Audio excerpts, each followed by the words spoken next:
Et si on faisait un bilan des lectures 2025? Alors, à mon actif, j'ai lu 25 livres depuis le 5 mai 2025, date à laquelle j'ai ouvert le compte Instagram et date à laquelle je me suis dit, Aurore, il faut que tu reprennes la lecture. Un mot d'ordre pour reprendre la lecture ou un mot d'ordre pour lire, c'est de vous dire, lisez ce qui vous intéresse. Ça ne sert à rien de faire comme tout le monde, de lire de la romance si ça ne vous intéresse pas, de lire des auteurs classiques français si ça ne vous intéresse pas.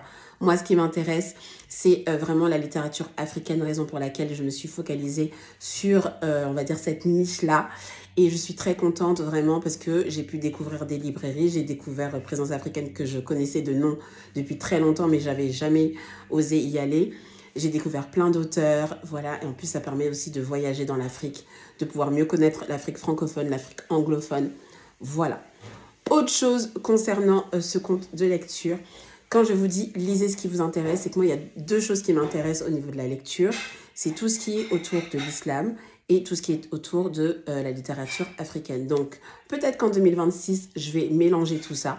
Mais en tout cas, c'est ce que je voulais vous dire. On va aussi faire un top 5 de mes meilleures lectures 2025 et je vous invite à aller dans le feed pour avoir un peu plus de précision. Le 5e, c'est Le Clan des femmes. Le 4e, Comment cuisiner son mari à l'africaine. Le 3e, Le harem du roi. Le 2e, Verre cassé. Le 1er, De purs hommes de Mohamed Bougar Sarr. Voilà, dites-moi c'est quoi votre top 5 et je vous souhaite évidemment tous mes meilleurs vœux pour la nouvelle année.